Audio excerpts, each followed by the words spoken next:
Hey, y'all need a break? Listen to these stories from r/EntitledParents. No ma'am, your kid can't stab my dog. Okay, so I was talking with my current girlfriend and told her about this story that happened about 3 years ago. For context, I have a German Shepherd named Deuce. I got him as a gift when I was 21, 26 now, and he is the nicest dog you'll ever meet. He's nice around other dogs, I've never seen him bite anyone, and he loves kids, important for later. At the time I was fresh out of college and recently got a job at a tech company. I moved out into my current neighborhood that was not only close, but had ample backyard space since Deuce loves to run. I found a house and moved there. After about a month after moving in, I saw one of my neighbors outside, a nice older fellow we'll call Hank. I approached Hank and struck up some friendly small talk before telling him about Deuce. His face immediately became worried and he said, "You might want to keep him inside, Karen hates dogs." I asked who that was, and he pointed to the house on the other side of mine and explained that she absolutely despises dogs, and once called the police on a man walking his dogs, accusing it of intentionally pooping on her lawn. I, of course, decided to laugh this off, said goodbye to Hank, and went back inside to check on Deuce. Fast forward a week and I let Deuce outside in the backyard to run, watching him to make sure he didn't try to climb over the fences. He had tried doing this when my parents were watching him. I then see a kid approach Deuce from the other side of the gate. We'll call him LG for Little Goblin.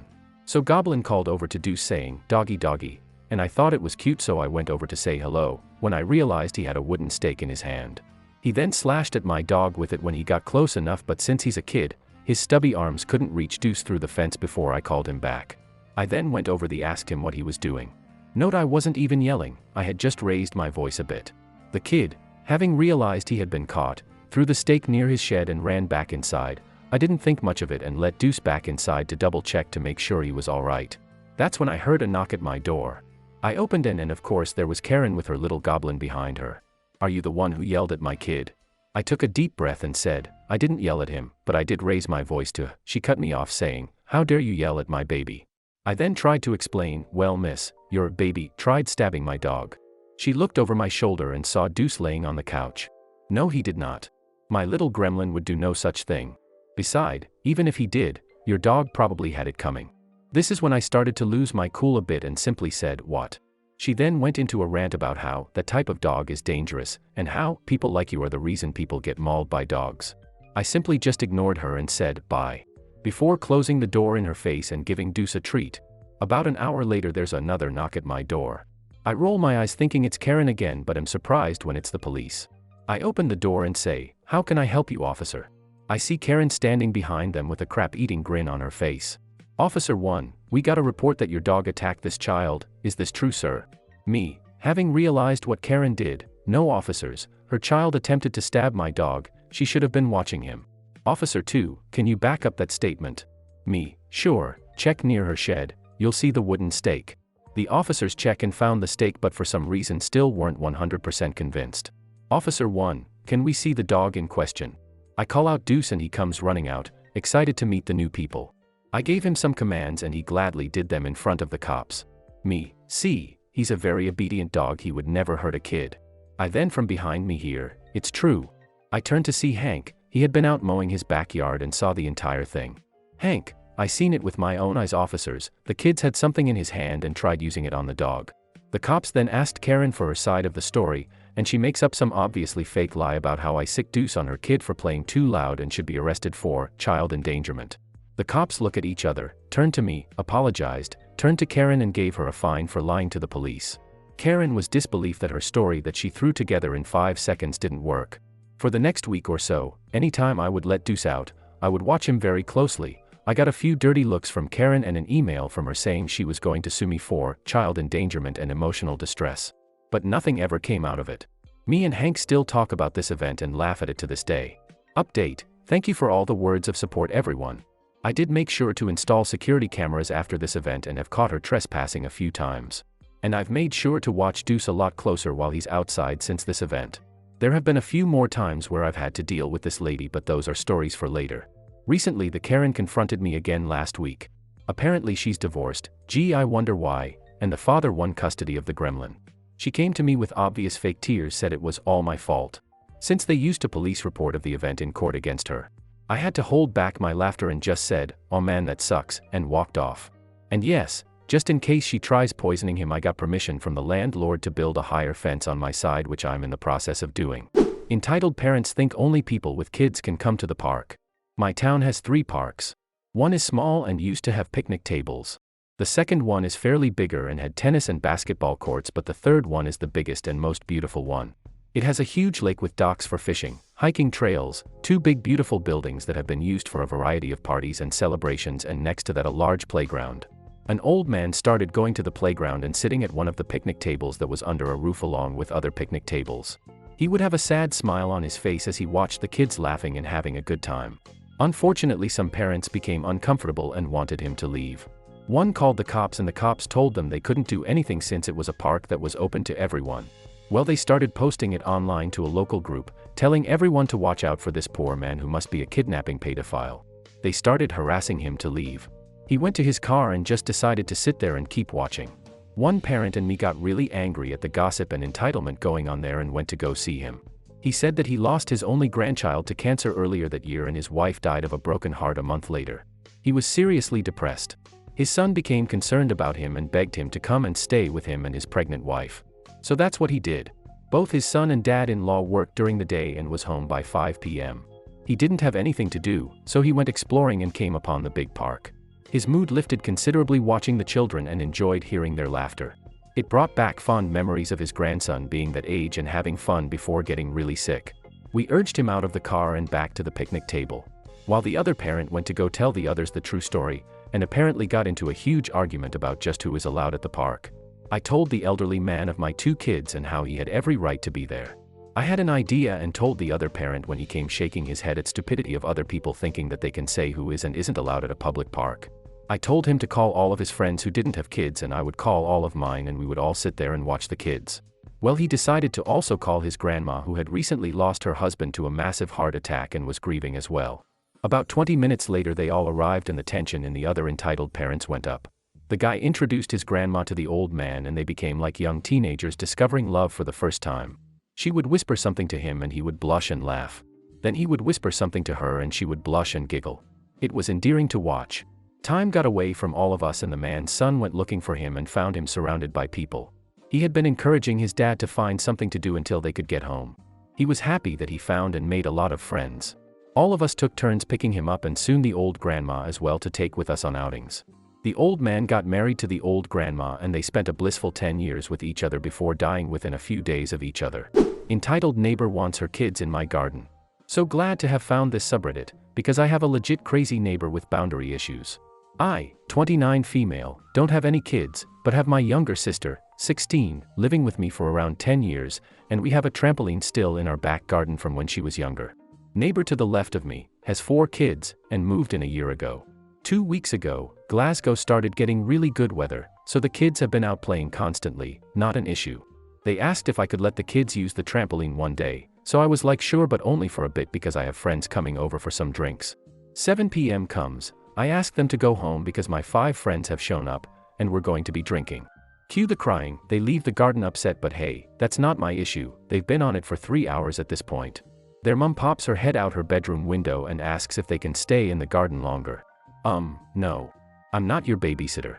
She's annoyed but drops it. Last week, I come home from some shopping, and to my surprise, find all 4 of the kids in the garden, plus their younger cousin. Ask them to leave, tell them they can't just come into my garden without me there, and they didn't even ask.